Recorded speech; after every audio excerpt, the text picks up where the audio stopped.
لطیف صدیقی کراچی میں پیدا ہوئے، جہاز رانی کے اسکول میں تعلیم حاصل کی، نیول انجینئر بنے۔ استاد کے ساتھ ان کا بڑھا ہو گیا اور استاد نے انہیں سرٹیفکیٹ دینے سے انکار کر دیا۔ یہ مایوس ہو کر سنگاپور آ گئے، شپنگ کمپنی میں نوکری کر لی۔ کمپنی میں بھارتی اور برطانوی ان کے سینئر تھے کہ دونوں ان کی صلاحیتوں کے اس قدر معترف ہو گئے کہ یہ ان کے سفارشی بن گئے۔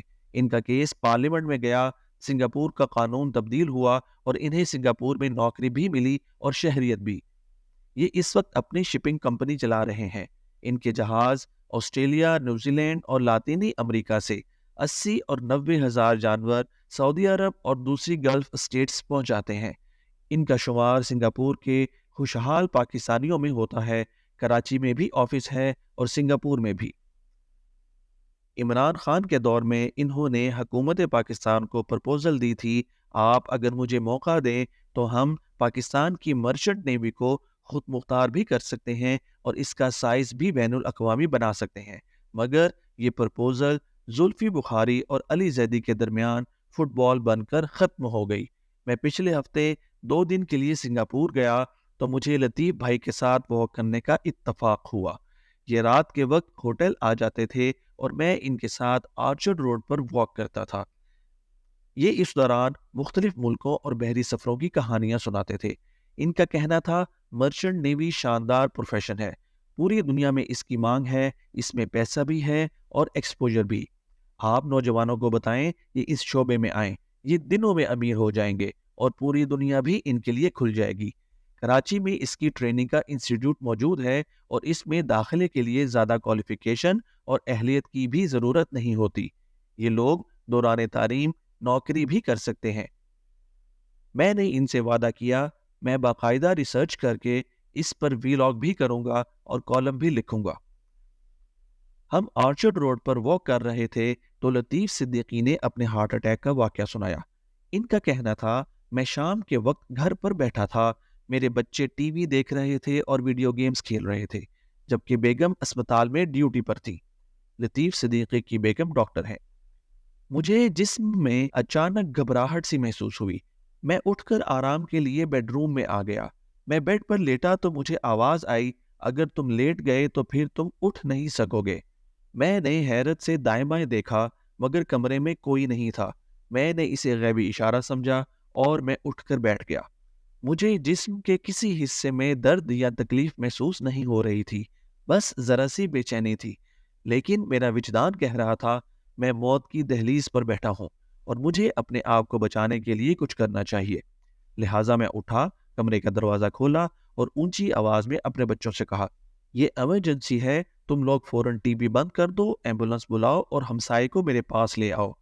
بچوں نے ٹی وی بند کیا، ایمبولینس کو فون کیا اور بھاگ کر ہمسائے کو لے آئے۔ یہ بیچارہ بنگالی ہے اور میرے ساتھ اس کی بہت اچھی الیک سلیک ہے۔ میں اس وقت تک بیڈ پر لیٹ کر اونچی آواز میں کلمہ پڑھ رہا تھا۔ مجھے یوں محسوس ہو رہا تھا میرا آخری وقت آ گیا ہے اور میں اب موت سے زیادہ دور نہیں ہوں۔ میرا ہمسایہ ڈر گیا اور وہ بھی دروازے کے ساتھ لگ کر اونچی آواز میں کلمہ پڑھنے لگا۔ سنگاپور حکومت نے مختلف جگہوں پر ایمبولینسز کھڑی کی ہوتی ہیں۔ یہ 3 منٹ میں مطلوبہ جگہ پر پہنچ جاتی ہیں۔ میری ایمبولینس بھی فوراً پہنچ گئی۔ انہوں نے مجھے دیکھا، میری زبان کے نیچے گولی رکھی، اسپتال میں ڈاکٹر کو اطلاع دی اور مجھے اٹھا کر اسپتال کی طرف دوڑ پڑے۔ ہمارے اسپتال پہنچنے سے پہلے ہی آپریشن تھیٹر اور ڈاکٹرز تیار تھے۔ مجھے فوراً تھیٹر لے جایا گیا اور 40 منٹ میں میری اینجیوگرافی کر کے میری بند وین کھول دی گئی۔ میرے خون میں کلاٹ بن گیا تھا۔ میں اگر بر وقت اطلاع نہ کرتا تو میں واقعی بیڈ روم میں فوت ہو چکا ہوتا۔ اللہ کو میری زندگی منظور تھی، چنانچہ میں بچ گیا۔ میں نے اس کے بعد اپنا لائف سٹائل بھی تبدیل کر دیا، کھانا بھی، اور میں اب ریگولر واک کرتا ہوں۔ میں نے لطیف صدیقی سے پوچھا آپ کو کیسے پتا چلا آپ کو ہارٹ اٹیک ہو رہا ہے؟ ان کا کہنا تھا یہ عجیب بات ہے، میں نے ہارٹ اٹیک کے بارے میں کوئی لٹریچر پڑھا تھا اور نہ میرے جسم میں کسی قسم کے اثرات تھے، بس مجھے ایک آواز آئی تھی۔ میں اٹھ کر بیٹھ گیا اور میں نے فوری انتظامات کرا دیے۔ میں نے ان سے اتفاق کیا اور عرض کیا قدرت انسان کو ہر حادثے یا مصیبت سے پہلے اسے اطلاع ضرور دیتی ہے۔ انسان اگر اس سگنل کو اللہ کی آواز سمجھ لے اور یہ آپ کی طرح اٹھ کر اپنا بندوبست کر لے تو یہ بچ جاتا ہے، لیکن اگر یہ اسے وہم سمجھ کر جھٹک دے تو پھر اس کا انجام اچھا نہیں ہوتا۔ ہماری بات چیت اس کے بعد تبدیل ہو گئی اور ہم قدرت کے مختلف اشاروں پر گفتگو کرنے لگے۔ ہم واک کر رہے تھے، اس دوران مجھے اس نوعیت کے 2 واقعات یاد آ گئے۔ میرے پاس چند ماہ قبل ایک صاحب آئے تھے۔ انہوں نے بتایا، میں چند سال پہلے اپنے دوستوں کے ساتھ گاڑی پر جا رہا تھا۔ مجھے راستے میں کسی نے کان میں کہا، تم اس گاڑی سے فوراً اتر جاؤ، اس کا ایکسیڈنٹ ہونے والا ہے۔ میں نے حیرت سے دائیں بائیں دیکھا، میرے دوست اونگ رہے تھے۔ ان میں سے کسی نے یہ فقرہ نہیں بولا تھا۔ میں نے اسے اپنا وہم سمجھا، لیکن پھر نہ جانے کیوں میں نے ڈرائیونگ کرنے والے دوست سے کہا، تم مجھے فوراً نیچے اتار دو۔ اس نے حیرت سے پوچھا، کیا ہوا، خیریت ہے؟ میں نے اس سے کہا، میری طبیعت خراب ہو رہی ہے، میں قے کر دوں گا اور اس سے تمہاری گاڑی گندی ہو جائے گی۔ میرے دوست نے نئی گاڑی خریدی تھی، چنانچہ اس نے فوراً بریک لگا دی۔ میں گاڑی سے اترا اور سڑک کے کنارے چائے خانے میں بیٹھ گیا۔ دوست کو جلدی تھی، اس نے مجھ سے کہا، تم یہاں آرام کرو، ہم آدھے گھنٹے میں واپس آ جاتے ہیں۔ میں نے ہاں میں سر ہلا دیا اور چائے خانے کی چارپائی پر لیٹ گیا۔ میرے دوست گئے اور پھر کبھی واپس نہیں آئے۔ اگلے موڑ پر ان کا ٹرک کے ساتھ ایکسیڈنٹ ہو گیا۔ میں آج تک حیران ہوں، میرے کانوں میں وہ آواز کہاں سے آئی تھی، اور میں اگر اس پر توجہ نہ دیتا تو پھر میرا کیا بنتا۔ دوسرا واقعہ میرے بزرگ دوست سیف الدین حسام کا تھا۔ سیف صاحب برٹش کونسل لاہور میں کام کرتے تھے، پامس بھی تھے، اور انہوں نے ودرنگ ہائٹس اور جین ایئر جیسے کلاسک ناولوں کے ترجمے بھی کیے تھے۔ وہ ریٹائرمنٹ کے بعد جہلم کے مشین محلہ میں رہتے تھے۔ میں ان سے ملاقات کے لیے جہلم جاتا تھا اور ان کے مطالعے اور مشاہدے کا جی بھر کر فائدہ اٹھاتا تھا۔ ان کے دل میں اچانک ٹیس اٹھی اور وہ اسلام آباد آ گئے۔ میں انہیں ڈاکٹر کے پاس لے گیا۔ ڈاکٹر نے معائنے کے بعد اینجیوگرافی کا مشورہ دے دیا۔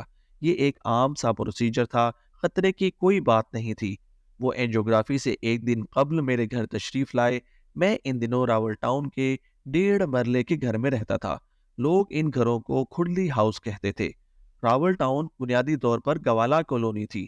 سی ڈی اے نے گوالوں کو گھروں کے ساتھ ساتھ بھینسیں باندھنے کے لیے چھوٹے پلاٹس دیے تھے۔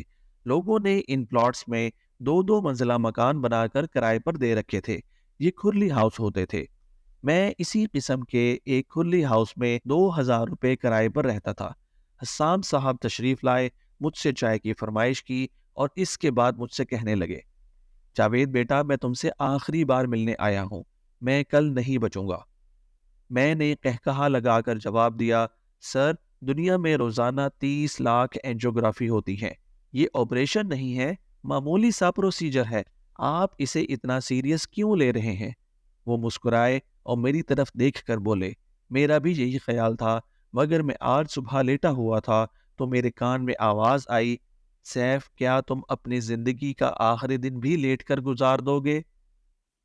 یہ میرے لیے اشارہ تھا، لہٰذا میں تمہارے پاس آ گیا، اور میں یہاں سے اب اپنے بیٹے کے گھر جاؤں گا، بیٹے اور بہو سے ملوں گا اور پھر اپنی کتاب کا آخری چیپٹر لکھوں گا۔ میں نے انہیں تسلی دینے کی کوشش کی، مگر وہ میری باتوں کو اگنور کر کے مجھے زندگی کے مختلف لیسن دیتے رہے۔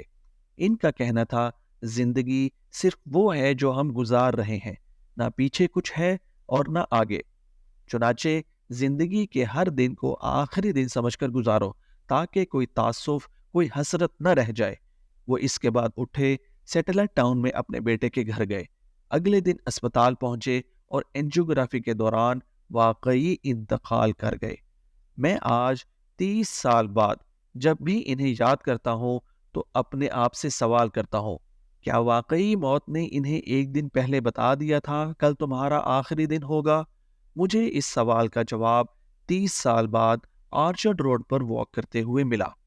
قدرت واقعی موت اور زندگی دونوں سے پہلے انسان کو اطلاع دیتی ہے، اور یہ ہم پر منحصر ہوتا ہے، ہم اس پیغام کو وہم سمجھتے ہیں یا حقیقت۔ قدرت بہرحال اپنا فرض ادا کر دیتی ہے۔